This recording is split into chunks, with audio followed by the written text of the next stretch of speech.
Hello बच्चों, welcome to our YouTube channel Bihari Einstein. और आज हम केमिकल इक्वेशन एंड रिएक्शन जो पहला चैप्टर आप लोगों का है 10th क्लास का, उसका एक पूरा का पूरा मेमो तैयार करके लाए हैं। किस तरीके से आप लोगों को ये चैप्टर पढ़ना चाहिए और किस तरह से आज के बाद इस चैनल पे जो वीडियोस आएंगे इस चैप्टर का, इस तरीके से आएंगे। ठीक है, तो आज हम शुरू करते हैं केमिकल रिएक्शन एंड इक्वेशन को एक नई तरीके से पढ़ने का।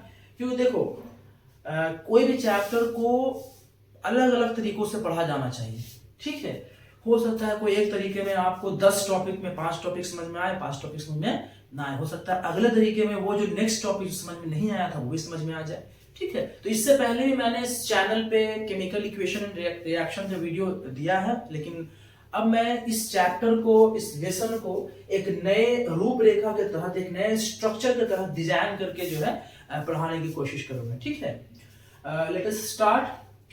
Actually I have classified this chemical reaction and equation chapter in 2I, है ना। मैंने जो है टॉपिक ए टॉपिक बी के नाम से इस चैप्टर को डिवाइड कर दिया है। अब हम लोग क्या करने वाले हैं कि टॉपिक ए में हम लोग केमिकल रिएक्शन एंड इक्वेशन को पढ़ेंगे, जबकि टॉपिक बी में टाइप्स ऑफ केमिकल रिएक्शन, रेसिडिटी और ऑक्सीडेशन को पढ़ेंगे। ठीक है, यहाँ पर जो है कुछ और भी ऐड हो सकता है, जैसे कि कोरोजन को भी यहाँ पे ही पढ़ेंगे। ठीक है, what we will study in the first topic, what we will study in the topic A, we will study chemical reaction and equation. Okay, in chemical equation and reaction we will study what is reactant, what is product, what is chemical reaction, examples of chemical reaction, कौन कौन सा chemical reaction के examples है, digestion of food है कि नहीं है। ठीक है, जो मोम हम लोगों का पिघलता है वो है कि नहीं है। इस तरह से मैग्नीशियम रिबन का जलना, क्या वो एक केमिकल रिएक्शन है कि नहीं है। ठीक है, उसके बाद हम लोग पढ़ेंगे केमिकल रिएक्शन का कैरेक्टरिस्टिक्स ऑफ केमिकल रिएक्शन, कि केमिकल रिएक्शन को किन किन तरीकों से पढ़ा जा सकता है, कि आइडेंटिफाई किया जा सकता है, पहचाना जा सकता है। ठीक है, फिर उसके बाद हम लोग पढ़ेंगे केमिकल इक्वेशन क्या होता है। केमिकल इक्वेशन दो तरह का हुआ करता है, unbalance chemical equation and balance chemical equation. Information जो है वो केमिकल इक्वेशन कौन कौन सा इंफॉर्मेशन देता है। ठीक है, अच्छे एक बहुत ही नॉर्मल सा ये शब्द है, लेकिन वो आमतौर पर 10th क्लास में नहीं पढ़ा जाता है, नहीं समझा जाता है। वो है qualitative information and quantitative information. ये one of the very important concept है, इंपॉर्टेंट 10th क्लास के बोर्ड से हो ना हो, लेकिन एक बात के लिए तो है कि कंसेप्ट बेसिस पे बहुत ही शानदार कंसेप्ट है। अगर 10th क्लास में अगर इसका कंसेप्ट आप ले लेते हैं तो बहुत ही एक अच्छा स्टूडेंट की श्रेणी में आप आ सकते हैं। उसके बाद फिर limitation of chemical equation. Okay, तो जब हम लोग इस चैप्टर को शुरू करेंगे, ठीक है, तो हम लोग क्या करेंगे कि पहले हम लोग टॉपिक ए को पढ़ेंगे। ठीक है, टॉपिक ए में भी हम लोग पहले अच्छे से रिएक्टेंट को, प्रोडक्ट को, केमिकल रिएक्शन को, उसके जो एग्जांपल्स है उसको, क्या क्या कैरेक्टरिस्टिक्स होता है। मेरा कहने का मतलब ये है कि जब हम लोग टॉपिक ए को पढ़ें तो इन सारे चीजों को एक एक करके बहुत ही अच्छे से, बहुत ही डिटेल्ड मैनर में विद एग्जांपल्स हम लोग जो है पढ़ने की कोशिश करेंगे। वैसे तो मैं इस बात को कभी भी नहीं कहूंगा कि आप इसी वीडियो को देखो और बाकी वीडियो को मत देखो। जितना वीडियो देखोगे उतना सीखोगे, लेकिन मैं ये जानता हूं अगर इस वीडियो को भी पढ़ा जाए, समझा जाए, इस वीडियो की सीरीज को भी, अगर जो भी 4, 5, 6 वीडियो का जो भी आने वाला है इसके बाद, अगर उसको भी पढ़ लीजिएगा तो आई एम 100% श्योर कि आपको पूरा का पूरा chemical reaction and equation chapter अच्छे से समझ में आ जाएगा और बोर्ड के एग्जाम में आप अच्छे से लिख पाओगे।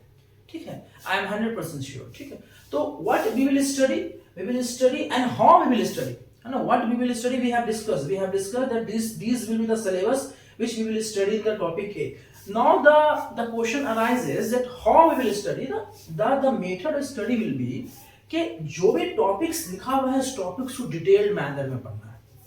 ठीक है, उस टॉपिक्स को डिटेल मैनर में पढ़ना है। मतलब ऐसा ना हो कि जब हम लोग केमिकल रिएक्शन पढ़ रहे हैं बस 1-2 लाइन पढ़ लो, जो आमतौर पे किताब में रहता है ना, 1-2 लाइन पढ़ा दिया गया, उसको ठीक से बस वो निकल ले। नहीं, उसको बढ़िया से जितना भी एग्जांपल्स है, हो सकता है उसमें कुछ क्वेश्चंस जो सीबीएसई में पहले से पूछा गया है उसके ऊपर भी हम लोग काम जो है वो करें। उसके जितना भी चीज यहाँ पे लिखा हुआ है सारे को डिटेल मैनर में पढ़ना।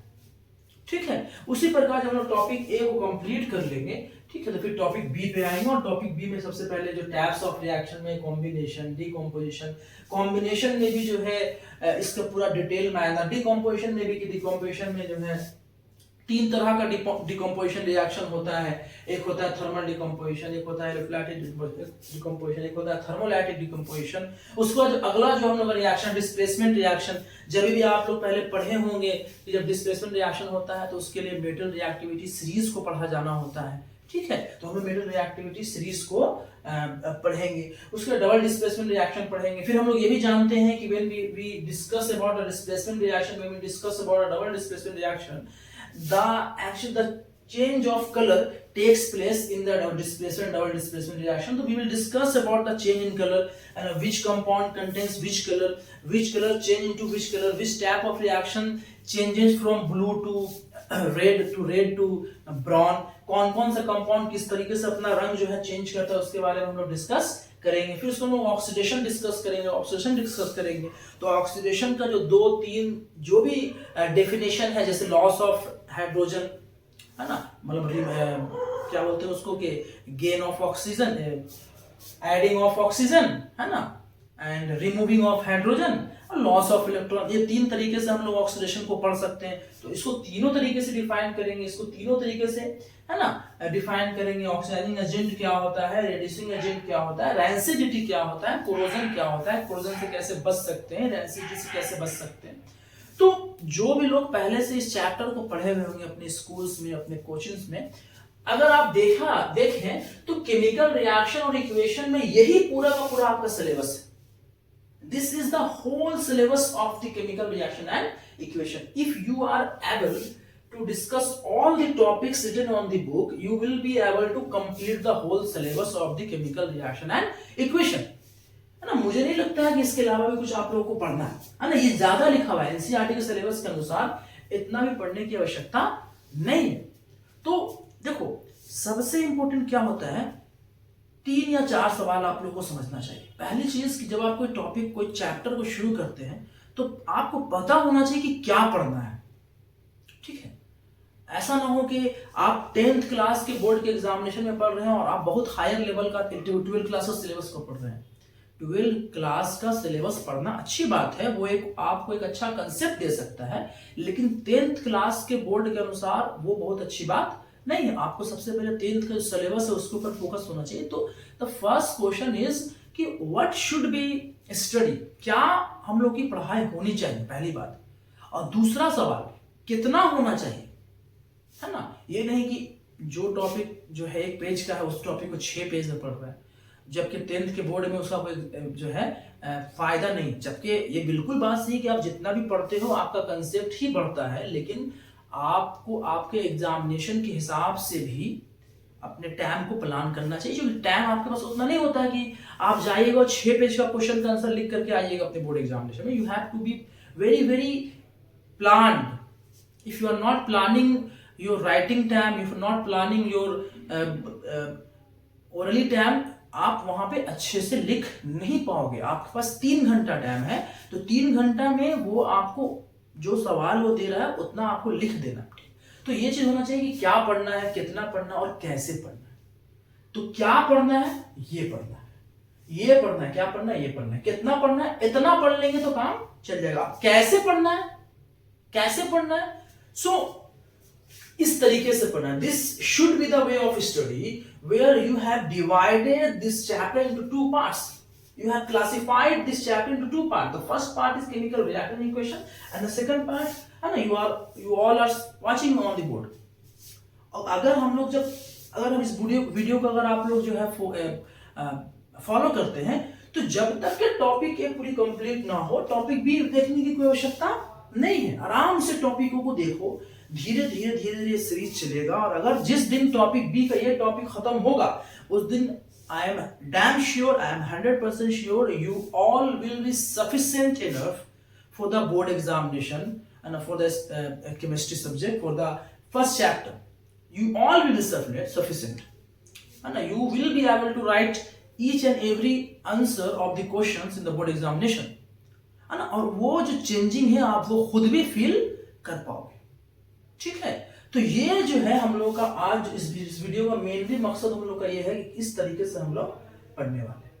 ठीक, तो चलिए हम लोग जो है कुछ शुरू करते हैं इसी में, और इसी में कुछ शुरू करते हुए जो भी शुरुआत का टॉपिक है उस शुरुआत के टॉपिक को जो हम लोग देखने की कोशिश करते हैं।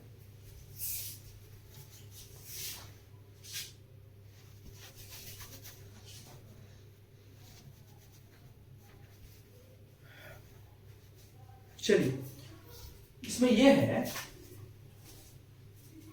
आज सबसे पहले हम लोग एक नया टॉपिक इसी चीज को पढ़ने के लिए कुछ चीज को पढ़ेंगे, और उसमें जो है हम लोग यहां तक फिर पहुंचेंगे, इसको हम लोग आगे बढ़ते जाएंगे। एक नॉर्मल सा शब्द है चेंज।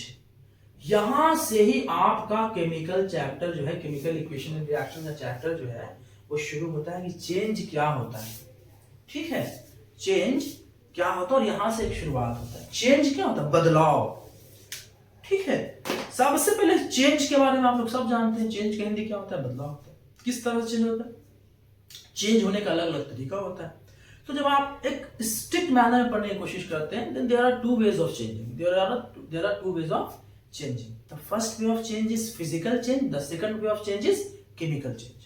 है ना? When you study this chapter chemical reaction and equation, change may be defined by two ways: physical change and the chemical change. The change, what is physical change? क्या होता है physical change? The change in which there is no new substance formed. अगर कोई नया substance नहीं बन रहा है तो उसको हम लोग कहते हैं physical change। और अगर कोई change होने के बाद पूरा का पूरा नया substance बन रहा है तो उसको हम लोग कहते हैं केमिकल चेंज। अब ये कौन सी बात हुई, समझिए बात को। जैसे कि let us take an example of a rod, of a iron rod, which is rod shape, which is in rod shape, एक रॉड के शेप में है वो, है ना? Let us take an example of iron rod.